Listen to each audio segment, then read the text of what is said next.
Muito boa noite, telespectadores da Record News.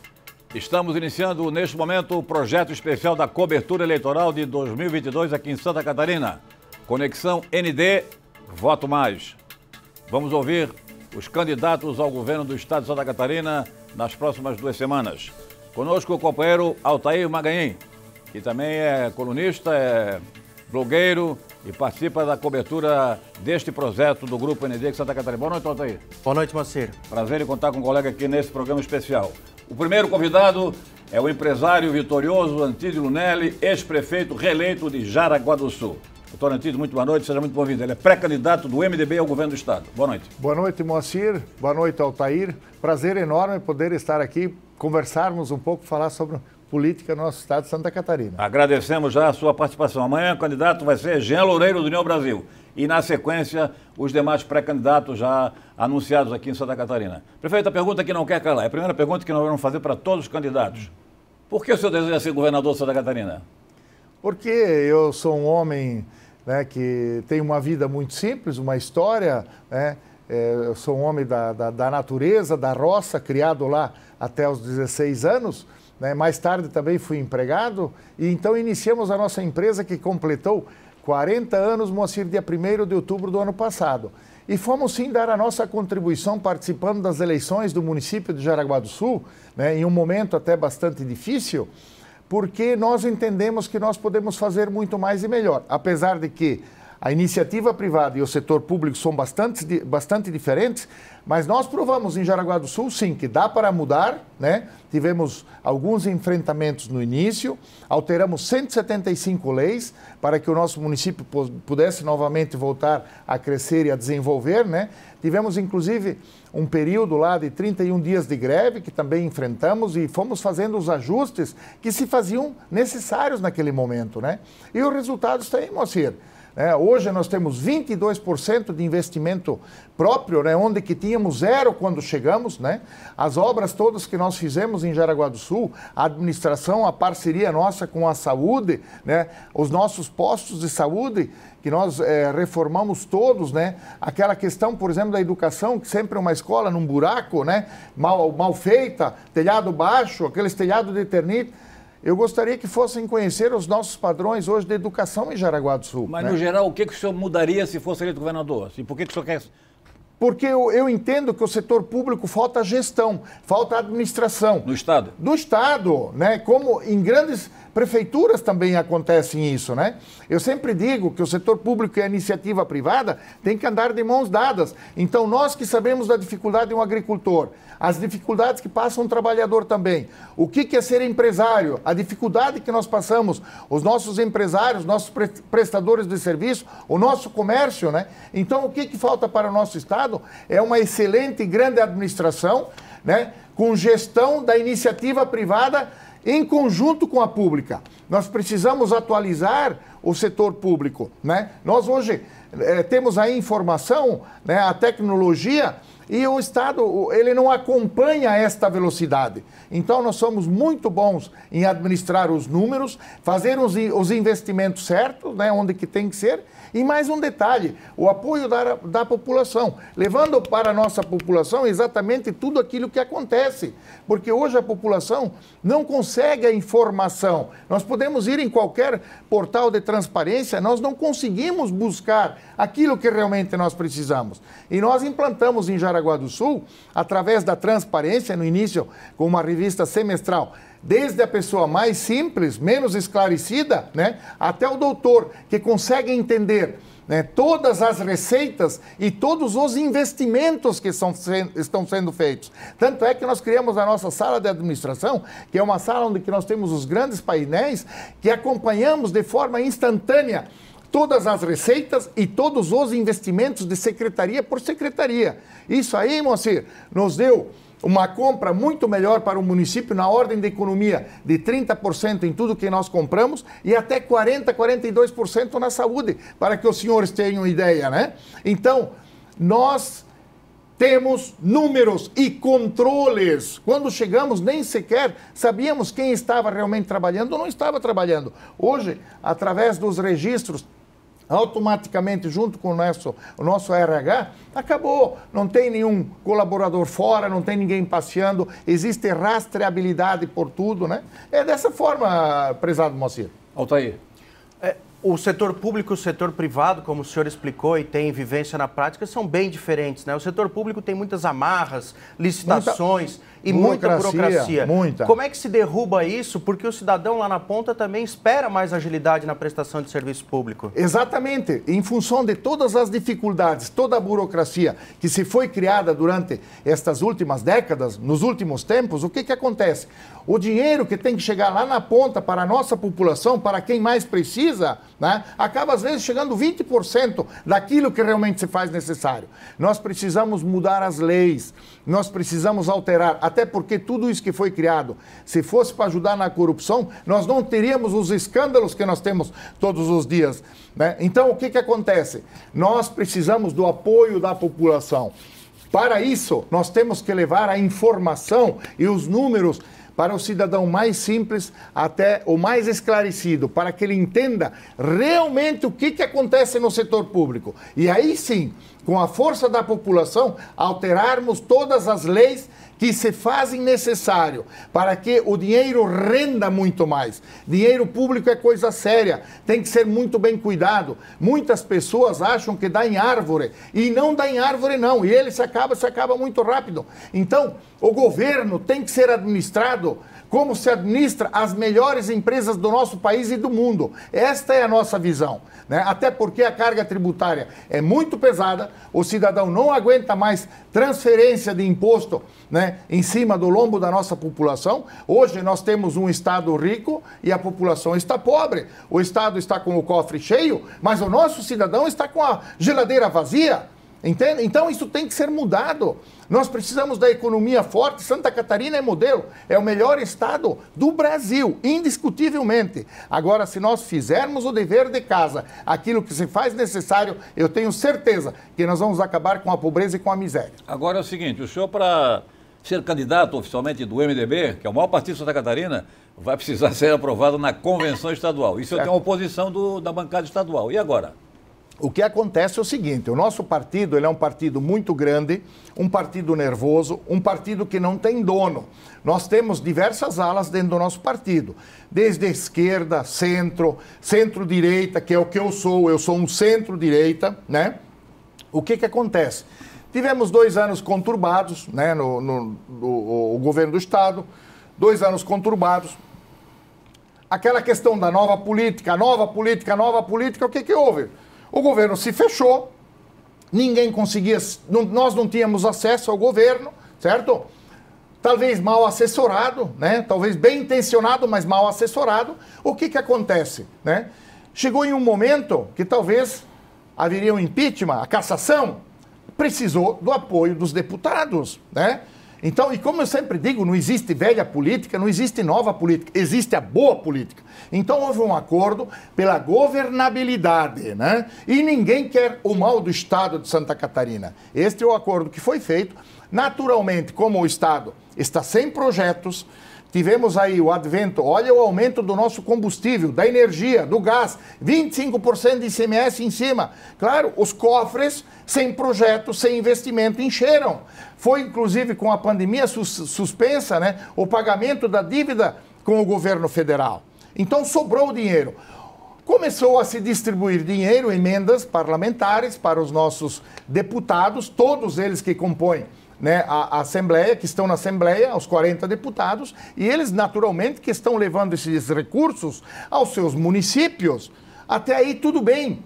Mas o meu questionamento está, e os grandes projetos para o Estado de Santa Catarina hoje não estão acontecendo, né? E em relação à questão dos deputados, isso tem data de vencimento, né? Certamente que nós estaremos unidos, nós trabalhamos pela união e pela construção, nós somos convergentes, somos do diálogo e certamente teremos todo o nosso partido, que é o partido que tem maior capilaridade no Estado de Santa Catarina, nós estaremos juntos e estaremos unidos, sem problema nenhum.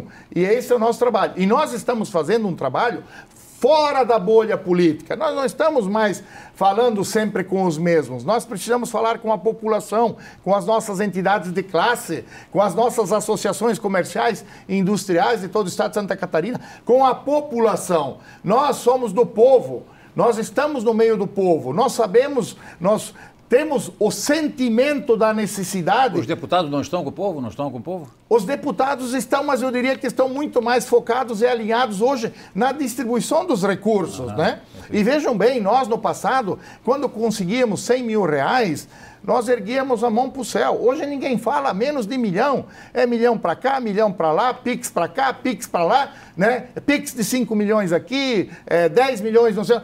É muito dinheiro que está acontecendo neste momento. Tudo bem, os recursos indo para os municípios, né? A população, nós precisamos. Todos os municípios precisam. Mas o que acontece? Eu pergunto, e os grandes projetos do nosso estado de Santa Catarina? O senhor falou em um pacto pela governabilidade em torno do governador Carlos Moisés. Certo. A postura da bancada do MDB é muito clara. Pré-impeachment e pós-impeachment. E aí com toda essa liberação de recursos que acontece por meio das emendas parlamentares. A bancada do MDB, ela está sendo fisiológica nesse momento? Olha, eu diria o seguinte, não se pensou em nenhum momento, né, do fortalecimento partidário, né? Eu sou muito partidário, né? E eu entendo que talvez deveria de se ter um diálogo no início, né, e se trabalhar para o reforço, né, do nosso partido. Tanto é que se continuar da forma como está, né, o MDB, sendo o maior partido do estado de Santa Catarina, certamente vai se apequenar, ele vai se encolher, né? Nós temos hoje 7 deputados, mais 2 que com a coligação do PSDB, temos 9 hoje na Assembleia Legislativa, né, que compõem o governo com a bandeira do MDB. E certamente que, se continuar da forma como está, o partido vai se encolher, talvez vai eleger aí no máximo 5 deputados estaduais. O MDB tem 9 deputados. 9? 9 mais 2? Não. Você falou 9 mais 2 do PSDB? Não, 7 do MDB e 2 que vieram do PSDB. Não, são 9 deputados. São 9? Então são 9 mais 2. Mais 2, 11, tá, exato. Ok. Mas vamos lá. O que vai acontecer é que nós vamos aí eleger no máximo 5 deputados. Se não tiver o 15 na urna, o senhor acha? Se não tiver o 15 na urna... Se não tiver o 15 na urna, né? Se não tiver o 15 na urna, vai se encolher. E o que acontece? Nós estamos trabalhando... O nosso presidente Celso Maldaner, desde o dia que foi eleito presidente do partido, né, a bandeira, o slogan sempre foi o MDB mais próximo das bases. E o nosso presidente Celso trabalhou incansavelmente durante 2 anos nos 295 municípios do nosso estado de Santa Catarina, levando exatamente o MDB mais próximo das bases. As nossas bases do partido querem candidatura própria e querem que o MDB seja protagonista. Então nós estamos trabalhando alinhado com as bases. E certamente os nossos deputados, eu diria, depois do dia 5 de julho, nós acreditamos que estaremos todos juntos, até porque não existe tempo hábil para essa distribuição e estes pagamentos todos que estão sendo prometidos, essa promessa de pagamento. Porque 5 de junho termina o PIX, é isso que eu disse? 5 de julho. Termina o PIX? Termina porque aí não tem mais tempo hábil. A lei eleitoral e qualquer liberação de recursos, né, tem que ter o primeiro pagamento com medição de obra, né, para que haja a primeira parcela. O que acontece? O setor público é muito burocrático e leva no mínimo 1 ano para você conseguir fazer um projeto, né, e dar o start. Nós mesmo no nosso município, com tudo que fizemos, temos muita coisa que ainda não conseguimos liberar, né? Então, esta é a deficiência do setor público. Prefeito, o maior problema de Santa Catarina hoje é a falta de reconhecimento de recursos do governo federal. Contribuímos com mais de 70 bi, recebemos menos de 7 bi. O senhor tem alguma ideia para resolver esse problema dessa discriminação de Brasília? Bom, em primeiro lugar, eu acho que o alinhamento, né, do governador em relação ao presidente é fundamental.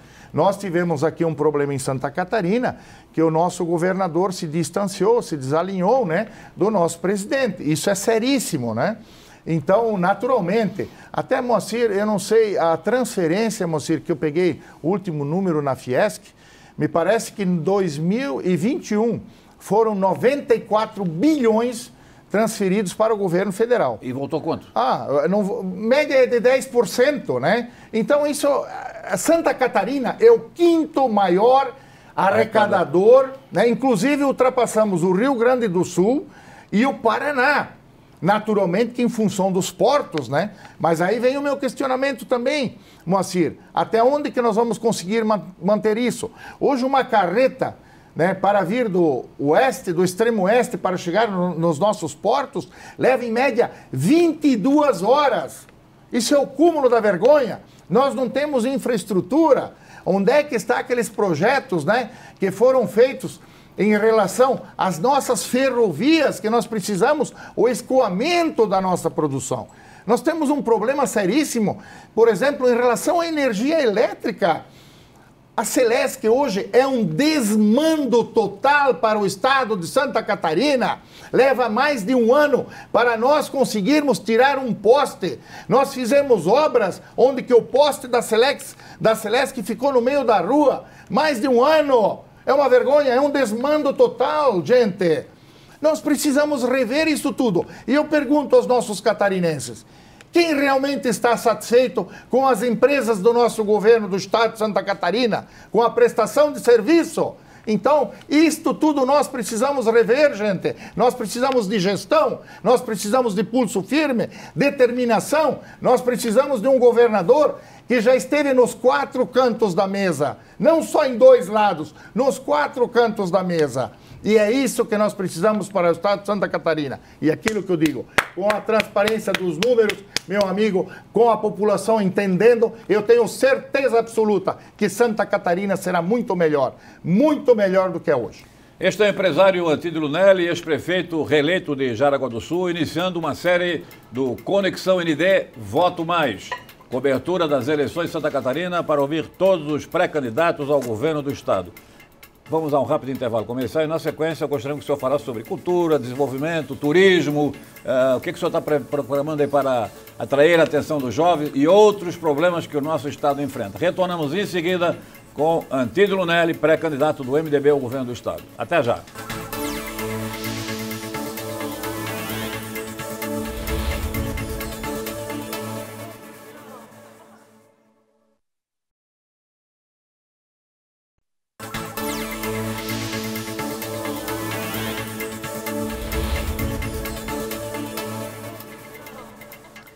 Estamos apresentando o seu Conexão ND. Nas próximas 2 semanas, programação especial do Conexão ND Voto Mais, cobertura das eleições para o governo de Santa Catarina em 2022. Todos os pré-candidatos serão ouvidos aqui nessa programação especial. Estamos contando com a presença do nosso companheiro Altair Maganin. Hoje o candidato é Antídio Lunelli, empresário, ex-prefeito de Jaraguá do Sul do MDB. Altair. Existe um debate sobre liberdade de expressão no âmbito nacional que permeia Santa Catarina também. Até que ponto é possível a liberdade de expressão e em que ponto ela passa a ferir direitos, o senhor entende? Eu entendo que a imprensa tem um papel fundamental no esclarecimento dos fatos, né? Levando os números para a nossa população, a informação. Agora, o que acontece é que nós temos hoje muitas redes sociais, né? Que é uma terra sem lei, né? Um território sem lei. Então, é isso que nós precisamos identificar. Os meios de comunicação com credibilidade, né? Agora, é fundamental a liberdade de expressão, a informação, o jornalismo é fundamental para a nossa democracia e para uma grande gestão, porque através de vocês, pelo papel que vocês fazem, né, é que o governo cresce, que enriquece o trabalho. E tem que ser criticado quando é necessário, tem que ser mostrado também. O governo federal está privatizando a Eletrobras. O senhor foi muito crítico aqui no primeiro bloco com a Celesc. O senhor privatizaria a Celesc se fosse eleito governador? Eu acredito sim que é o caminho, né? Naturalmente tem que ser muito bem analisado, mas hoje o que nós temos?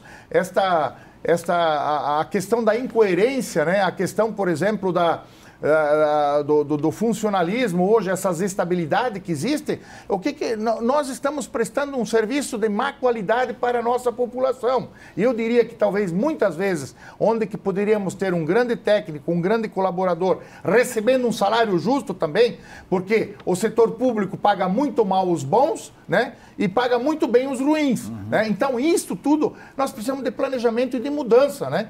Eu acredito que Moacir certamente é o caminho, né? Porque é o caso, por exemplo, das nossas estradas hoje. Nós não temos mais investimento. Né? Nós pagamos um imposto altíssimo, né? Tal de IPVA e não sei mais o quê, e nós não conseguimos mais investir. Por quê? O governo, ele vai criando casinhas, ele vai criando caixinhas, ele vai criando departamentos, setores que são ineficientes, né? E tudo quando o governo cria algo a mais, eu me arrepio, porque a conta acaba vindo para a nossa população, para o nosso povo trabalhador. A Casan também, o senhor pensa que seria uma... Eu falo, por exemplo, nós lá temos o SAMAI, né? Nós hoje em Jaraguá do Sul temos 90% de tratamento do esgoto, 100% de água tratada para toda a nossa população para os próximos 25 anos. Só na nossa gestão nós investimos 120 milhões no SAMAI. Temos uma taxa de água infinitamente menor do que é cobrado pela Casan, o nosso esgoto, uma eficiência extraordinária, mas são as diferenças que nós temos entre, né, uma empresa estadual ou nacional, né, e uma empresa que ela é do município, mas ela é gerida pelo município. E ainda eu diria mais, tá? Amanhã depois, nosso modelo lá mesmo, temos que fazer uma integração entre todos os municípios e fazer uma empresa público-privada, que aí o funcionamento é garantido, né? A qualidade dos serviços e também a manutenção de preços sempre no nível de concorrência baixo. Prefeito, o seu grupo empresarial, vitorioso, 40 anos, o senhor falou, né? Sim. Está aí com 17 unidades, pelo que eu sei, Sim. e tem 5 mil empregados. O maior Sim. problema do Brasil hoje é a geração de empregos. Certo. Eleito governador, como é que o senhor acha que é possível criar novos empregos? Quem é que vai criar os empregos? O que acontece é o seguinte, Santa Catarina tem um índice de desemprego baixíssimo e normalmente mão de obra não qualificada. E algumas regiões de Santa Catarina, que são umas regiões mais pobres, porque normalmente tem um único setor da economia funcionando por lá, né? E quando nós temos isso, o que acontece? Quando entra em crise um setor desses, né? E você não tem diversidade, a cidade, o município, o estado acaba entrando em crise. Sim. Santa Catarina tem a diversidade da nossa economia. Nós precisamos levar isso também para os nossos municípios e formar os nossos jovens, né? As nossas crianças hoje não têm perspectiva de sucesso, né? Nós, quando éramos pequenos, mesmo indo na escolinha simples, né? Primeira escola isolada, desdobrada da Barra do Ribeirão Grande do Norte.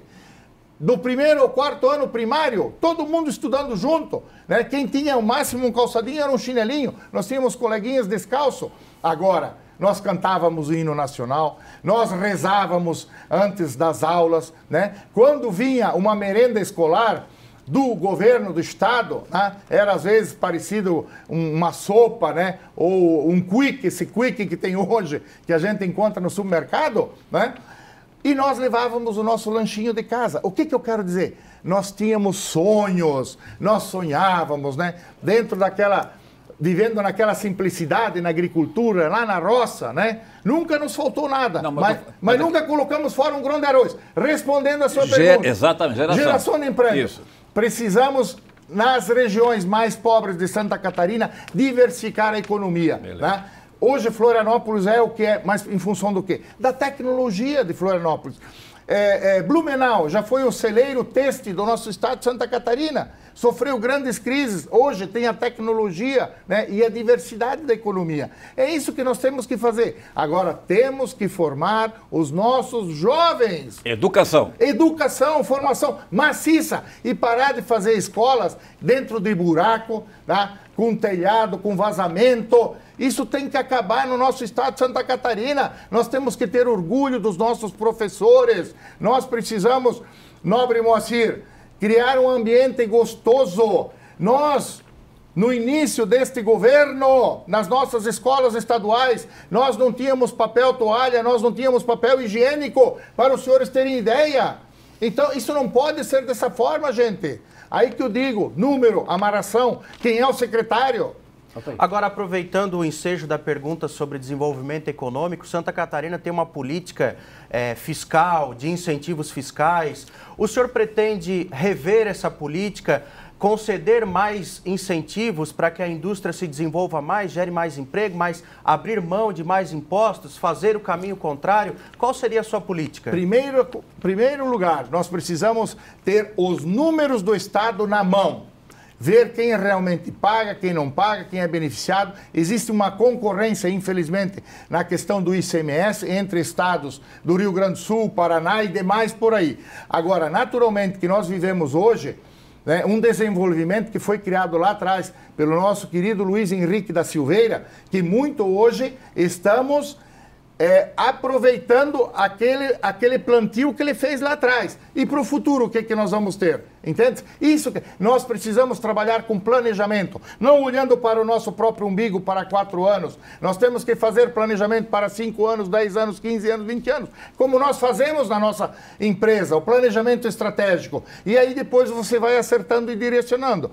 Eu quero dizer de que sim, faremos tudo aquilo que for bom para o Estado de Santa Catarina, com justiça, com seriedade, com transparência, com o apoio das nossas entidades. É isso que nós precisamos fazer. Quais são as maiores carências do Estado de Santa Catarina hoje? O que é que mais entrava o desenvolvimento do nosso Estado?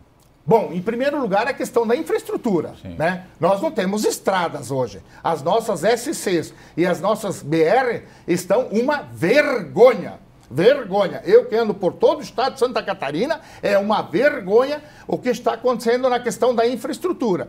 Segundo lugar, a questão da energia elétrica nos nossos interiores. O nosso pessoal do interior hoje não tem condições de ligar um resfriador de leite, nobre Moacir, porque não tem energia elétrica, não tem energia trifásica. É uma vergonha o que está acontecendo, né? A questão da ambulancioterapia, pelo amor de Deus.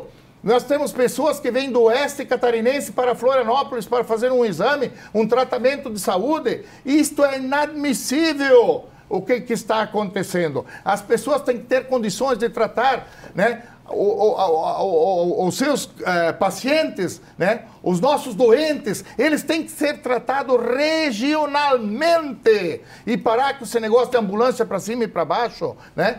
Nós precisamos comprar na saúde as consultas, né? Os procedimentos que são necessários. Isso tem que ter uma agilidade muito grande, né? Então eu quero dizer que nós temos diversas questões importantíssimas. Santa Catarina, com este povo ordeiro e trabalhador, o nosso pessoal do oeste que enterra uma pedra para plantar um pé de milho, e o que está acontecendo hoje é inadmissível. Eu quero dizer de que, nobre Moacir Pereira, nós só não resolvemos as questões no nosso país com dimensões continentais, que poderiam ser a terceira economia deste planeta, por questões simplesmente de falta de acerto. Eu sempre digo, por ciúme de macho. Nós temos que pensar no Estado, nós temos que pensar no nosso país. E esse é o nosso objetivo e por isso que nós estamos aqui. Isso é um pouco sobre pacto federativo também, né? A distribuição entre recursos do Estado, da União, dos municípios. E especificamente na questão da infraestrutura, Santa Catarina tirou quase R$500 bilhão dos cofres públicos e aportou em rodovias federais. 2 perguntas. A primeira, o senhor acha correto esse aporte de recursos? E a segunda, qual o milagre a ser feito para que o governo federal aporte mais recursos em Santa Catarina? Bem, a questão, por exemplo, do investimento que o Estado fez nas rodovias federais, se foi bem negociado, que vão abater da dívida do Estado, por exemplo, se a federação vai abater, ok, tudo certo, sem problema nenhum. Mas isso também está acontecendo porque não tem projeto. Não tem projeto. Hoje está... Nós precisamos cuidar com esse derramamento de dinheiro para ver se realmente está havendo investimentos ou se só estamos criando gastos. Isso é muito importante em todos os segmentos, né? Mas eu diria que precisamos ver se foi bem negociado e se haverá compensação, em primeiro lugar. Segundo lugar, a questão da União. Eu quero dizer o seguinte, um alinhamento forte com a presidência da República, independente de quem seja o presidente.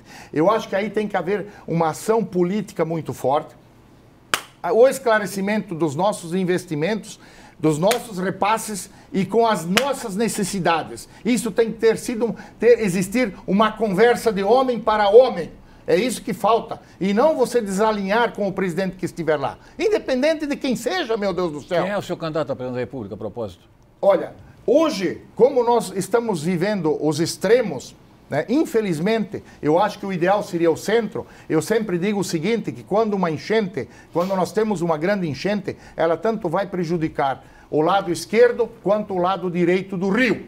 Mas se nós estivermos nessa bipolaridade, o meu candidato é Jair Bolsonaro, porque eu sou um centro-direita, apesar de que nós vamos ver se nós teremos a Simone Tebet, que será candidata pelo nosso partido, né? Gostaríamos muito que pudéssemos ter um candidato de centro, um candidato de equilíbrio. Não vai surgir, prefeito? Nós não temos mais tempo para isso. Não temos mais tempo para isso. Mas, mediante os extremismos que nós estamos, eu sou Bolsonaro, até porque eu conheço desde fevereiro de 2016, quando ele era ainda deputado, né, pelo PP, pelo Rio de Janeiro, né? Então... Mas o senhor fará esse gesto ao Bolsonaro mesmo, entendendo que ele não contempla as necessidades de Santa Catarina? Se faz necessário neste momento, né, mais 4 anos de mandato do presidente Bolsonaro, como já falei, não tendo o centro, né? E durante este período, espero sim que nós tenhamos uma nova liderança com uma visão central, tá? Porque o equilíbrio é fundamental na democracia, né? O avião ele não pode andar nem só do lado esquerdo, nem só do lado direito. O avião ele tem que pegar o seu voo certo, correto, seu voo de cruzeiro. Mas qual seria o problema do Lula, o senhor acha? Pra gente completar.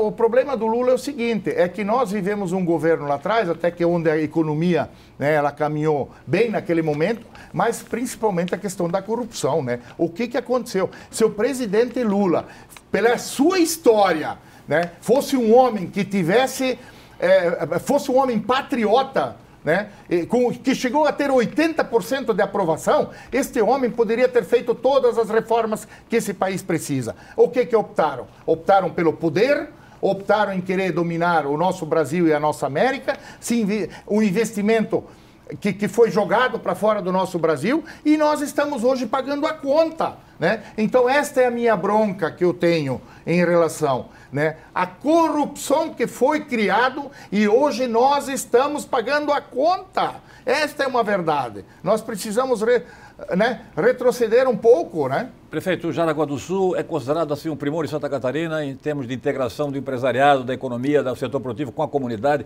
projetos turísticos, culturais, educativos. É uma maravilha aquela cidade, certo. Ok? Muito bem. O que é que o senhor, a partir da experiência de Jaraguá do Sul, tem a oferecer como candidato para cultura e turismo? Precisamos, hoje a questão da cultura, do turismo em Santa Catarina é uma vergonha. É uma vergonha. Não houve sequer um investimento, nada, foi abandonado. E Santa Catarina, pelo amor de Deus, o potencial turístico que tem. Então nós precisamos investir maciçamente e também na formação. Gente, o turismo movimenta a nossa economia, é um dinheiro limpo. O turismo traz um dinheiro limpo, não é como a indústria, que sempre deixa, né, as consequências para o meio ambiente, o tratamento que precisa ser feito. O investimento e a cultura precisam ser olhados com novos olhos e trazermos e voltarmos a ser o que já iniciamos no passado, tá? Iniciamos. Nós precisamos retomar estes investimentos. E a cultura? Igualmente, e quero falar mais um detalhe. Nós, por exemplo, temos em Jaraguá do Sul a nossa SCAR, Sociedade Cultura Artística. Maravilha. Os números que nós temos dentro da nossa SCAR, se nós transferirmos este sistema de gestão para o Estado, nós administramos a nossa cultura em Jaraguá do Sul com 10% do que normalmente se administra em órgãos públicos, onde é somente público.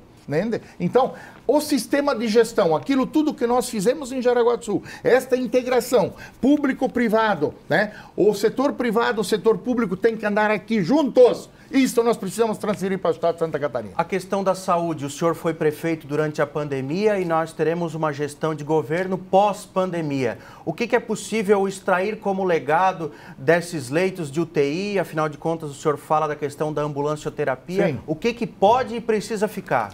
exatamente o mesmo sistema que nós temos em Jaraguá do Sul. Nós temos 2 hospitais maravilhosos, muito bem administrados, onde que novamente eu falo, a integração entre o setor público e o setor privado. Para os senhores terem ideia, nosso Hospital São José, eu fiz cirurgia nos Estados Unidos, nosso Hospital São José não perde nada para nem o hospital americano, nada. Agora, atendemos 80% pelo SUS,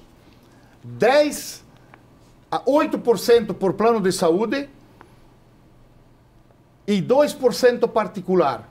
Eu quero dizer aos prezados amigos, todos que nos assistem, prezado Moacir Pereira, fechamos o ano passado, isso considerando todas as depreciações e investimentos, fechamos o ano passado com 6 milhões positivo. O que é isso? Administração, gestão, é um empresário junto, os nossos conselhos, que aliás esqueci até de falar do conselho que eu criei na prefeitura e os conselhos que nós temos nos nossos órgãos públicos do município de Jaraguá do Sul. Jaraguá é o seu testemunho também na área da saúde, é exemplo para Santa Catarina e para o Brasil. Para Santa Catarina. Jaraguá do Sul, nenhum paciente foi se tratar fora de Jaraguá do Sul, pelo contrário, recebemos pacientes de todo o estado de Santa Catarina. 15 segundos para as suas despedidas. Quero agradecer imensamente, né, aos nossos nobres amigos Moacir Pereira e o Altair, né? Programa Conexão ND Voto Mais. Obrigado pela oportunidade. Quero dizer que nós estamos aqui firmes e fortes e faremos a maior gestão, a maior administração que o estado de Santa Catarina já viu em toda a sua história. Obrigado ao empresário, ex-prefeito reeleito de Jaraguá do Sul, Antídio Nelly, pré-candidato do MDB ao governo de Santa Catarina. Amanhã, na sequência do programa especial de cobertura das eleições, Conexão ND Voto Mais, presença do ex-prefeito de Florianópolis, Jean Loureiro, do União Brasil. Esta entrevista e todas as outras estarão disponíveis no ND+, portal líder audiência em comunicação digital em Santa Catarina e nas redes sociais da internet. Obrigado, prefeito Antídio Nelly. Um grande abraço a você que nos acompanhou. Obrigado pelo prestígio da audiência e até amanhã.